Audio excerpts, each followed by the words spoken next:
Cool. So I think we should be good to go there. Yep, I see it. All right. So here, let me share my screen real quick and we'll get started. Oh, there it is.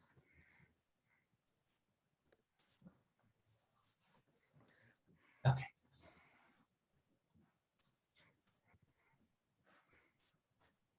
All righty. Thanks everyone for joining us today. For reference, we'll go into interests in a second, but my name is Christian DeLuna. I'm part of the Asian Mental Health Collective, and yeah, we're here today to talk about some virtual methods for sharing transformative work, so stuff that we do through our organization and how do we do some digital marketing and management of that. So I'll hand it off to Alex to do her intro first. Yep. So, hi everyone. My name is Alex San Diego. Pronoun she, her, hers. I was born and raised in Edmonton, Canada, and my dad's side of the family is from Cardona, Rizal, and my mom's side of the family is from Minaling, Pampanga. And I purple blinking. Sorry, Michelle. I think you're unmuted. And no worries.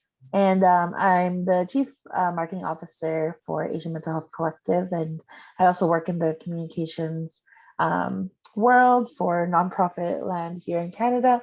And I recently finished my master's degree in East Asian Studies. Yeah, that's me. Hey everyone, my name is Christian DeLuna. I'm Filipino-American, Bay Area, originally from New Jersey. Work in tech at Apple at the moment, and yeah, my family traces its ties to Manila and Baguio, but yeah, just have a real strong interest in the intersections of the mental health and digital spaces. So, hand it off to Alicia. And Alicia, are you there? She said that she got kicked out of the Zoom once we started recording for some reason.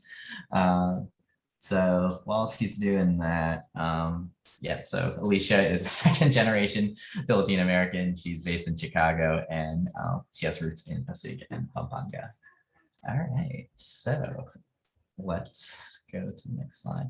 Yeah, so as far as the agenda for today, we're going to do a bit of an intro overview of the Asian Mental Health Collective. And then we're going to go through some case studies looking at the development of bringing our organization together through Filipino American History Month, and then our Transformative conference. And then we'll look to do a bit of a share out of some tools we use and some tricks, and share out some downloadable worksheets that you can use for your events and programming in the times to come. Okay.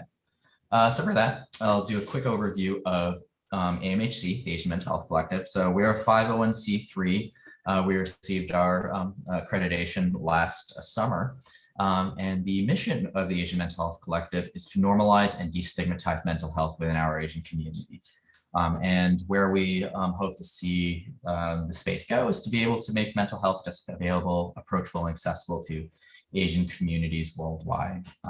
So yeah, just being able to break down the barriers that exist in our communities at the moment. All right. So as far as the communities we have, so we did start off as a number of 3 different communities from our just started grassroots separately. The first one is Subtle Asian Mental Health, which is a Facebook group with now approaching 60,000 members, where members are able to discuss problems and asks for support from their peers. So just kind of that informal digital information sharing, storytelling experience exchange. Asian Mental Health Professionals is a group that consists of both folks new to the space, field, and veterans, so they can connect, network, talk about just anything that comes up, and be able to support each other.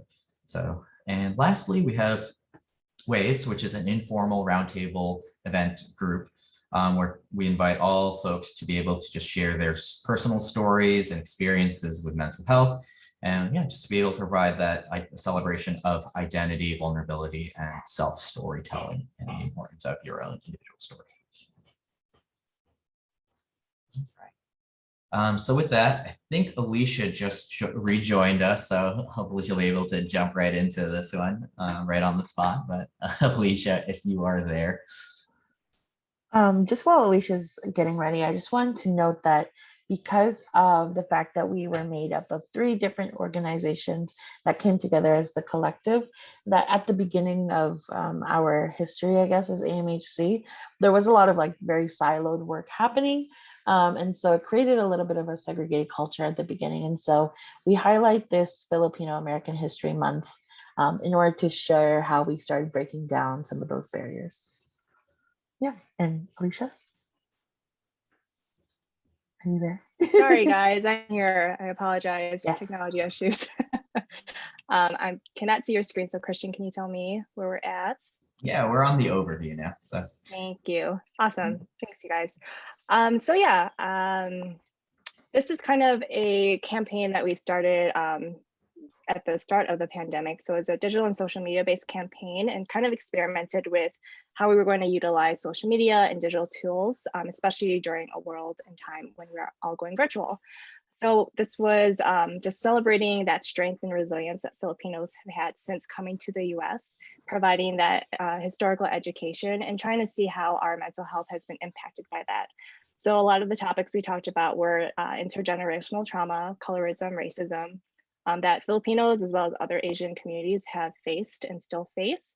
So we acknowledge that these are very heavy topics, but we kind of divvied up amongst all of our different communities, and really advocating for that right to talk about our trauma and share collectively and build on each other's experiences so that we have that form of validation and empathy. And that really, ties back to the AMHC mission. Next slide. So kind of a campaign breakdown, we utilize our Facebook SAM as well as Instagram, where we highlighted content creators who are Filipino American. And we also kind of extended this conversation of celebrating our identity as Asians to the community through our Waves Roundtable, as well as tapping into AMHP professionals, so talking to Filipino identified counselors and therapists out in the field and how their identities have impacted their work. Next slide. So this activation, Tanong ng Linggo, which is question of the week, we posted on our SAM Facebook group just to spark discussions about what it means to be Filipino, if anybody has experienced that racism, colorism out there, as well as talking about family upbringing and any clashes between being, US citizens, so those American values versus those Filipino values that our families have brought us up in. So some of the examples that were shared in that discussion was just really a lot of people not knowing about their family. So that really ties back to that lack of encouragement that we may get when we're growing up and asking questions about our family and about our culture. So really great discussions on Facebook.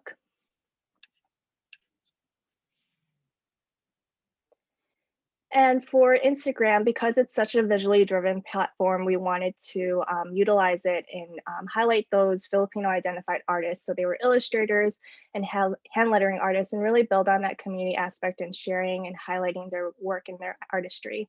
So an example of this is that Blue Middle One Morena. She spoke about her experience with colorism and being able to accept her darker skin tone. The one on the left with the bamboo really talked more about the family dynamics and building their own identity that kind of shows their independence from their family. Next slide. Yeah, I can speak to this one. So this one was really kind of the start of the collaboration, I guess, between the overall AMHC team and Waves. So I came on as the social media manager for AMHC, but I wasn't really too involved or familiar with Waves programming. And so for Filipino American History Month, I was reached out to be a part of, the celebration and the organization of this campaign. And so as the social media manager for AMHC, I had created this mental illness awareness week campaign called What Asian People Want You to Know About Mental Illness, in which folks could anonymously submit 1 or 2 lines of what they wanted to share about this topic. And I created a Filipino version or installment of it, basically, for folks to again submit their thoughts, themed with the colors and all of that. And so it was well received on our social media. And I think this is really kind of the start of the collaboration between the various teams within our collective. Yeah. Thanks, Alex. So yeah, going back to kind of the community aspect. So we extended this conversation about that Filipino identity to everybody else, Asian identity. So with our Waves Roundtable, we provided this space for folks to kind of self-reflect and have this informal conversation. These are virtual Zoom meetings that we have with breakout rooms conducted by Waves facilitators. So for this particular one, we talked about the Asian identity and how we celebrate it and how we stay true to it. And we know that not a lot of people are comfortable with talking about it. It's very informal. So for this particular event, we decided to also include the use of Google Slides for inviting folks to create an identity page with images found online. So really tying in more of a visual expression versus solely a verbal. And lastly, this is one of our podcasts for the Asian mental health professional sector. So this was a Filipino identified licensed clinical social worker, and she talked about how her identity affected her professional practices as well as her approach, theoretical approaches.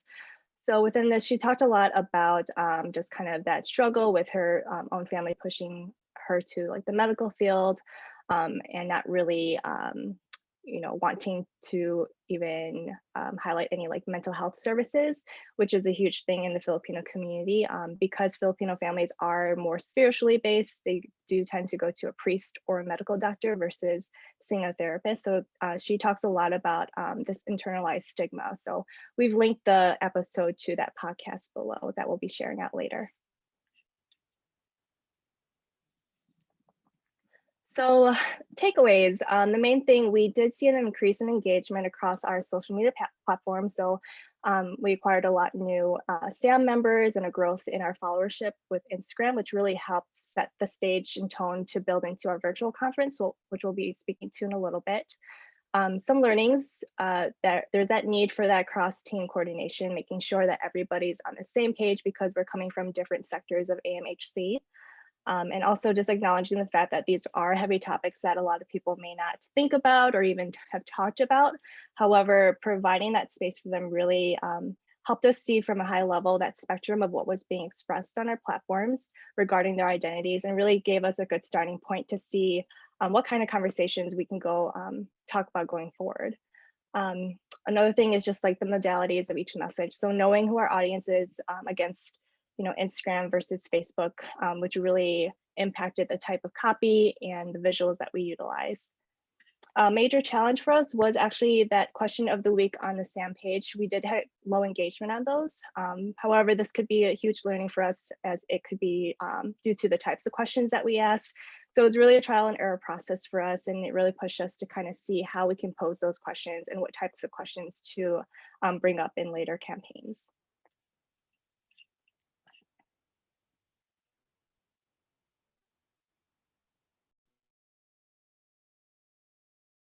Yeah, so sorry, I was on mute.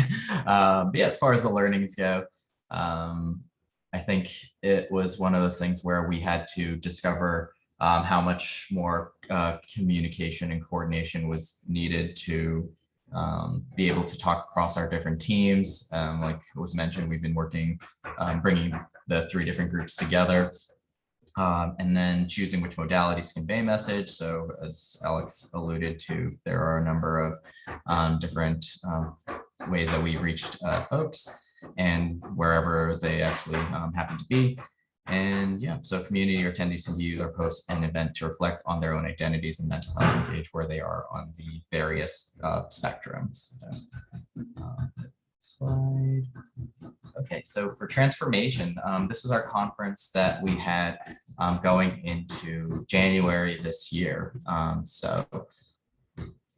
But yeah, so basically the conference, there you go, next slide. But yeah, it was in line with our mission, again, to normalize, destigmatize mental health. And it was born out of the desire to be able to transform ourselves and be able to speak to power of changing and the importance of celebrating your recovery and the journeys that you've gone through in life. So, and we went through a number of the facets of mental health to really address those topics. So yeah, as far as the tech logistics go, it's definitely a large undertaking where we use streaming services to broadcast on Facebook Live, Twitch, and oh God, YouTube. Sorry, and yeah, we were doing it from Google Hangouts, so we just had panelists in the room. On the outreach to panelists, we did reach out to a number of different folks, relying heavily on our volunteer network to be able to contact any family members, friends who knew a person that knew someone else. And yeah, definitely brought about a star-studded cast, which was really great to see and certainly a surprise. As far as our marketing and branding efforts go, that was a whole separate track that really came up as Alex and Alicia mentioned, that led into the conference where we were bringing together a number of disparate teams, and getting them all under one roof to coordinate with each other was certainly an endeavor. We did have an artist graciously volunteered time pro bono to help us with coming up with the design work for the logo and other typography. The social media channels, especially reaching out on media to other Asian orgs to really promote our event as far as that goes. So reaching out to Subtle Asian Traits, Next Shark to really be able to share our events across different networks. And yeah, so as far as topics of discussion, so day of event, go a little bit more in depth on this. It was, we had sociocultural, community, career, mental health 101, and peer. So kind of just doing that first run of just being able to talk about mental health topics that pertain to the Asian community. Okay. Yeah, I can. So Christian, shared a little bit about our branding and marketing process for this. Again, in order to share kind of the work that not just AMHC is doing, but many other academics, advocates, and other leaders in the field. And so, as he mentioned, we worked with a professional designer pro bono to create our logo and create the colors that we were going to use for the entire feel of the event. And so we used these colors and this the font in order to create the panel posters, which you see on the left, as well as the social media squares that feature each of the different speakers, and as well in order to create the overlays that lived on top of the live stream itself. And the overlays were particularly important to show people, the progress where they were in the conference, and also the progress of the fundraising as well. And we also utilized Google Drive in order to put all of the marketing materials, the speaker squares, so that the speakers could access them, download them, and post them on their own social media, helping to promote the event. We also utilize Eventbrite to track the registrations and also gain donations that way as well. And on the day of the event, we used we used Twitter as well as Instagram stories in order to share in real time on our social media what other folks were saying about the event. And so that's kind of the process that we went through over those few months up until the day of for the conference. Yeah. Oh, thanks, Alex. But yeah, so as far as the day of event went, yeah, it definitely was a test in nimbleness and being able to adjust as the day went on. So for one, as far as our fundraising goals, we started at 2,500, ended up bumping to 5,000. But yeah, so it's definitely really great to see the turnout of folks. And for one, we just were able to bring in, as mentioned, a number of folks who it was definitely a surprise, but happy to have them on board. So Wes Chin from Wong Fu Productions, Apollo Ono, the Olympics gold medalist, multi-time, AJ Raphael, a Filipino singer, songwriter, performer, and Lisa Ling from CNN's This American Life. So in addition to that, we did come up with some stretch goals, again, going to that nimbleness and adjustment to be able to do some kind of promotion at the to incentivize our attendees to donate. And to do that, we use Tiltify and an OBS program in order to broadcast the event. So yeah, we can definitely chat more about that in the details, but won't delve too deep into that for this session. All right. So yeah, as far as the stats and the takeaways from the program, we did have 2,500 registrations. We use Eventbrite to get people ticketed and all that. We did have 12,000 unique viewers across the duration of the day and a peak of 650 active viewers during our career panel. The stream in and of itself was 8.5 hours. And yeah, as mentioned, it's live streamed, broadcast on Facebook, Twitch, and YouTube. Yeah, and ultimately we raised $7,500, triple our original goal, to be able to support programming, normalizing, and destigmatizing mental health. And we're using a good chunk of that funding right now to be able to revamp our website, especially our therapist directory, to make it more aligned towards finding the therapist who suits your specific backgrounds and needs based off of your the way you identify yourself. So again, as far as learnings go, communication is definitely one of the big things, and being able to talk during the event, coordinating before the event, and talking across time zones is a big thing. And yeah, again, that flexibility and that coordination on the day of the event, being able to adjust to whatever comes up and be able to change up the goals and other aspects of it, I think is really important. And we did do a number of dress rehearsals to really get to know our panelists and develop a rapport. I think the conversations were a lot more organic and fluid and just friendly, inviting, open, and yeah. So I think that is was a super important part of the event. And lastly, again, coordination, being able to work with our volunteers during day of and beforehand, and reaching out to the panelists to be able to get them on board on the same day. That was definitely a challenging part with the sheer number of folks involved. And yeah, just doing anything free, lack of funding is always a big aspect. But yeah, we're grateful for the folks who are able to volunteer their time, talents, and all that. So, and then Alex, I think there's some, we have some larger takeaways too, just from where we are now. Yeah.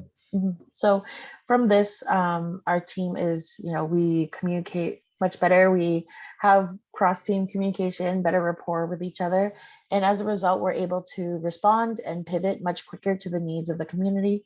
So for example, our response to Angelo Quinto, our Atlanta response, and as a result of being able to respond quickly and basically gather ourselves quickly and figure out what it is that we want to do to support the community, we have increased engagement from the community online. And as a result, we now, we had lack of funding.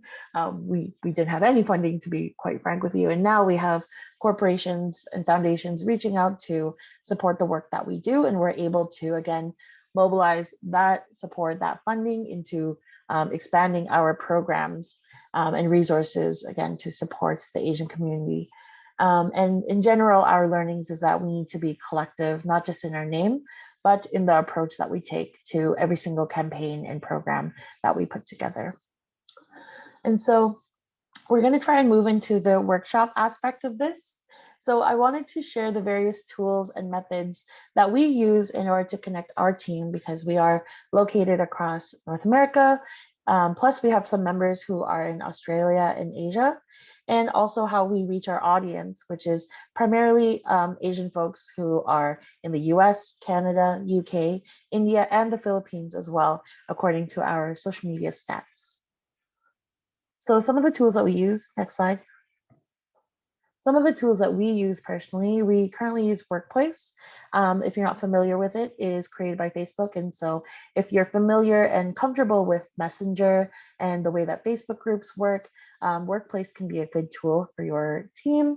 We use G Suite really heavily. So all the Google products, for example, Slides, which we're using right now, we use Google Slides also for our events. We use, Google Docs for all the planning. We use Google Drive in order to share files between ourselves and also with any external partners. We also use Google Form actually for our therapist directories. If you're not familiar, we do have an Asian American and an Asian Canadian therapist directory, and we use Google Form for that. And I also use Google Sheets for my content calendar, which I will show you later on. And so it's quite affordable, and it's very interactive and good for teams that need a lot of collaboration like ours. And so that's one we use a lot. We also use Zoom in order to host some of our events and some of our meetings as well, including some of our bonding meetings too. Excuse me. And then we also use Canva, if you're not familiar. It is a free tool with some pieces that are behind a paywall. And if you don't have, a graphic design degree like myself, it's a great tool to use in order to create marketing materials or, promotional materials to share the work that you do. And it's also very collaborative. And so you can create teams on there, and you can work on different pieces together with other folks. I also use a program called Later, which is what I use to schedule posts on Instagram, Twitter, and Facebook. And Later also has a product called Link in Bio. And so when you click on something literally called the link in bio in someone's Instagram link bio, it creates a feed, and all of the photos in the feed are hyperlinked. So you click on it and it goes to whatever link that you inputted, and that can send you to a website, a donation page, basically wherever you want it to go. And I want to acknowledge that it says Google Slides on there, which we do use for all of our Waves virtual roundtable events. And the final tool on there is Linktree, which you might be a little bit more familiar with. But again, it's a great way to push people from our Instagram, which is usually their first point of access to us, to all of our resources and other programs that we do offer. So that's what we use. So let's talk about, so one more tool that we do use is, again, this is a Google Doc. It's a template that we use to plan our Waves virtual roundtable events. And so the tiny URL on there will actually lead you to a Google Doc template that you can download yourself in case you want to use it in order to plan your own virtual events. In the template, it also includes some, basic facilitation like housekeeping rules that you can use. And at the end, it does also have a post-event survey, which is always, I think, important when providing spaces or services to the community. And so it's just a tool that we wanted to share with all of you today. Next slide. So the next tool that we've kind of built for you that I want to go through is a worksheet that I guess I'm calling it, that will help you figure out what kind of content you want to create, where you want to share it, and who you are going to share it with. And so I've put two tiny URLs on here. So one is the PDF. Might have to exit. Sorry, you might have to, it's going to open. Excellent. So one is a PDF that you can, again, download. The other link that was on there is a Canva template if you're already using Canva. And Christian, are you able to zoom in or expand your browser? Cool. So I'm just going to go through it really briefly, just because I think we're kind of running out of time, but it is a tool for you to use in order to begin or support your journey of sharing your work virtually. So before you start, just kind of some soul searching questions to help you figure out exactly what it is you want to do. What is your vision? What is your mission at the end of the day? What takeaways? What takeaways do you want your attendees and audience to have? What knowledge do you want to share? What are your learning objectives? Do you mind scrolling down, Christian? Thank you. Which communities do you want to reach and why?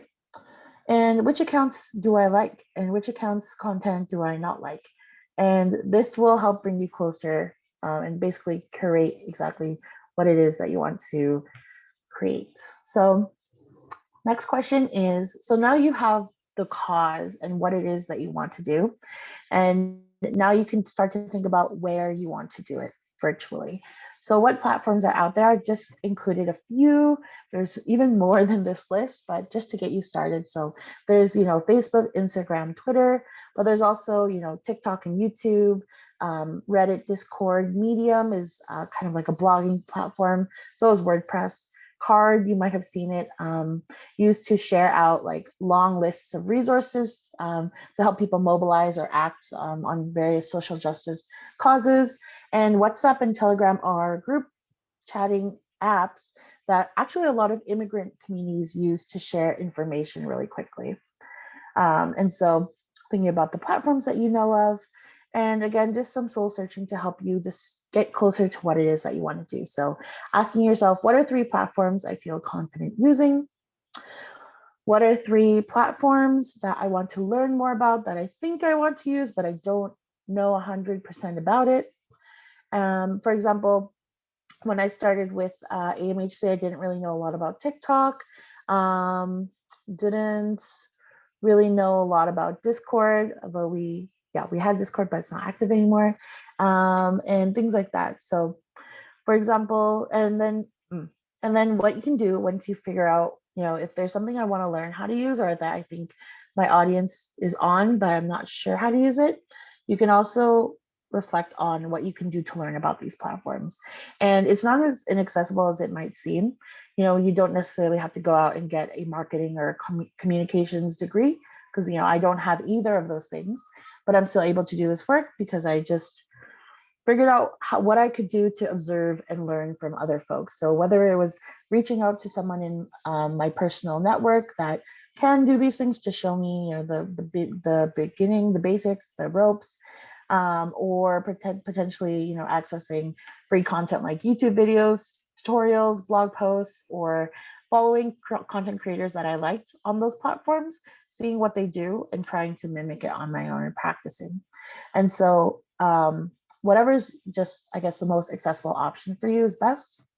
And again, just reminding yourself who it is that you want to reach out to and why, because this really helps you narrow down which platforms you don't want to use. And I think that there's a lot of pressure to be on every single platform that everyone else is on, but you absolutely do not have to, and it is a waste of time and resources if you're on a platform that your audience isn't even on. So you've decided where to go, where to post. So now what are you going to post? So what types of content are out there? So for example, we host a lot of online events. We do a lot of blog posts. We share a lot of personal Asian mental health stories. We don't do a lot of photography because we're virtual and we don't have a lot of opportunities to photograph our events, but we do a lot of infographics, for example. So this is also just a short list of the different types of content out there to start you off. But again, these kind of soul searching questions to take you on a journey of what it is that you know how to do already, what it is you want to learn how to do, how you can learn to create this type of content, and then again, reflecting on who you want to reach and which platforms or which type of content you feel does not resonate with them. So for example, if I want to reach like my mother's generation, she actually really likes TikTok, so maybe I would be on TikTok, but probably she doesn't want to take an online course. She's not very good at using those. And so I wouldn't waste the time of creating an online course for an audience that is not going to access that. And the last piece I want to touch on is community engagement. So why is community engagement online? What is it? And why is it important? So it means directly interacting and speaking with your audience via comments, responding to them, their messages, reposting, whenever they tag you in things, doing lives and stories. And it can sound tedious, but it is really important because you want the community to engage with you. You want them to check out your work, read what it is you do, come to your events, and you have to put that energy back into them. And so engagement is a really important part of that. So again, same thing. What forms of engagement do I feel confident using? What are 3 types that I want to learn more about? What can I do to learn more about community engagement? Again, there are a lot of bloggers talk about this actually online, and YouTubers too. And actually on the bottom right, I just made a note here that you can keep an eye on what people are saying through keywords, location tags, and hashtags about your work or your organization. And this can help you manage and respond to positive and negative reactions and feedback to your work. And this is a really key part of community engagement online. Yes, so if you want to come back to the PowerPoint, so there's two ways to access, sorry, can you go back to the slide? Two ways to access this worksheet. One is through a PDF and one is through Canva. If you go to that link, it'll bring you to a template and you can just use it on your Canva. Yes, and I just want to share that once you have all of that figured out, it's a really great idea to put together a content calendar so that you know what days you're posting what, so you can stay organized. Oftentimes, in order to get really good engagement, people suggest having a good content posting schedule, either once a day or every other day, things like that. And it's also a good way to keep track of days of awareness that are coming up that might be relevant to the work that you're doing. For example, Mental Health Week or International Day Against Homophobia and Transphobia. So I use a Google Sheet to create this. And again, you can search content calendar templates on Canva or Google, and it'll pop up and you'll be able to create that to fit your content needs. Yes, and then Isha, do you want to chat about Canva? Yeah, so like Alex mentioned, Canva is very much free and you can collaborate with different team members. It's very user-friendly. I actually do have a degree in graphic design and marketing, and it's super user-friendly. It has a bunch of templates that are available and a very large library of designs and typefaces to choose from. But I've also included just kind of design best practices, especially coming from that digital perspective. Most importantly, staying consistent across all of the different platforms, including the flyers that you make, your website splash pages, just so that your brand is recognizable to everybody. Also, just thinking about where your visual is living, keeping it minimal, especially on social media where everybody's kind of scrolling through. You want these to be short and sweet visual bites. So making your designs, the typography, the imagery very minimal and to the point. Next slide.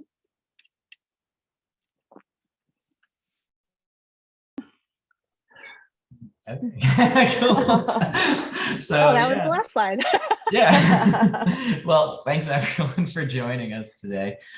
We definitely have some time, I think, for some Q&A. I know this is the last session of the day, I heard. So if anybody has any questions or comments, feel free to pop in the chat or go off mute or ask you off mute, etc. But yeah, here's our contact info for reference if you'd like to reach out, hear more about what the collective is doing, attend events, all that. But yeah, again, thank you all for joining. Oh, got a question in the chat from Ashley. What are the key differences you notice across social media platforms like Facebook, Twitter, Instagram that might shape how you share content across platforms? How do you shift into sharing across platforms? That is definitely an Alex question. Yeah.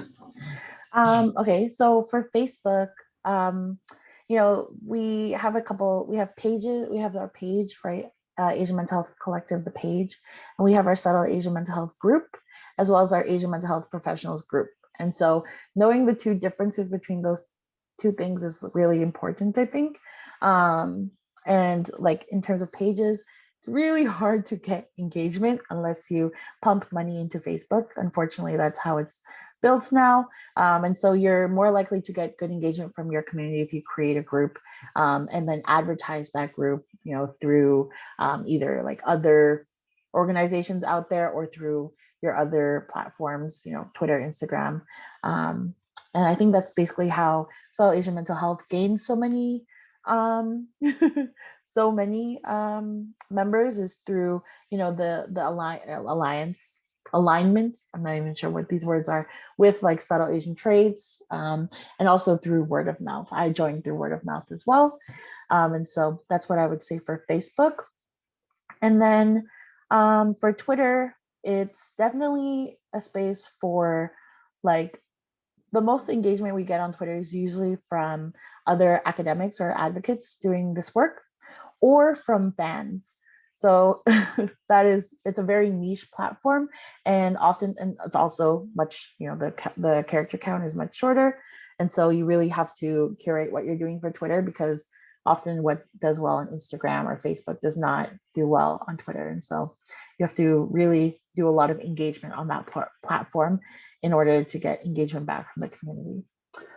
And then the last one for Instagram is that, as Alicia mentioned, it's very visual. And so you have to really put in a lot of thought and I guess consideration for the aesthetics of your feed. Even if you are sharing like groundbreaking important work, it has to look clean and pretty in order for folks to engage with it. And yeah, that's the reality of Instagram. So I hope that helped and answered at least part of your question. And yeah, it looks like we have a question from Daniel. Oh, thank you for joining a directory. And actually, yeah, so changing the from APISA to Asian, that is something we've chatted about. I mean, that brings up a point of, I mean, not to be reductionist or anything like that, but the branding as part of this too. That is something we've had a lot of conversations about, like, what is the most inclusive word in the space, just to bear that in mind of who we do reach out to. At least the American part is, we do have a Canadian directory, but that is something we'll look to branch out to in the future. But yeah, I think this is something, as I said, we are looking to revamp our site and directory, and that is a strong consideration in the in our next steps. So, but yeah, definitely a great point to bring up. I think in the question of, are we going to shift the names? I think we're gonna have to do some engagement with our like our therapists that are on there and see how they feel about the name changing. We've been reading a lot of, like, I guess, literature from other activists about the shift from API to just talking about Asian communities, because I think I don't think we can really speak for the Pacific Islander community anymore. And so things like that. And also the SA part, the South Asian part, separating them from just Asian, feels not correct either anymore. And so I think that is why we are starting to shift towards the word Asian, because we also want to serve other Asian communities that don't have Pacific Islanders, for example. So I hope that answers your question. Alicia, I noticed you unmuted. I don't know if you wanted to speak on anything.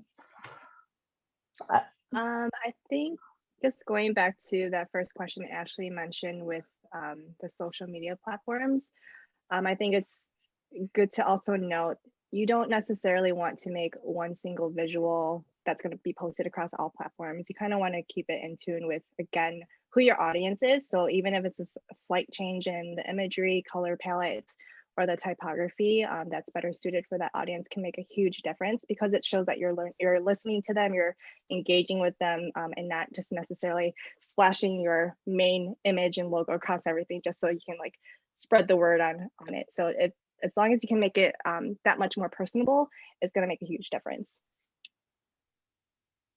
Yeah.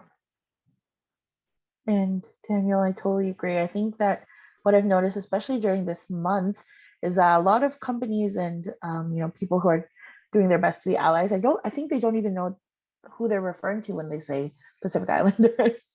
And so it's it's become something they say to try and be inclusive and then they actually end up being not very inclusive at all. And so I think the shift is something we're going to do, but since you're on the therapist directory, we'll reach out for further engagement. Yeah. Any other questions about, it doesn't have to be about our presentation, but just in general, what we do?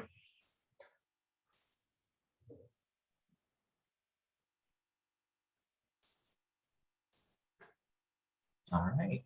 Well, yeah. So, I mean, again, feel free to, I'm sure if questions come up, we'll be sharing this deck out, so you'll be able to take a look at the resources. And yeah, if you want to just reach out to us on any of these channels, by all means, feel free.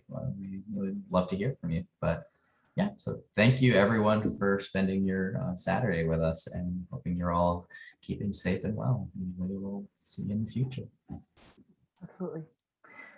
Thanks, everybody. Thank you. Yay. Okay. Stopping recording.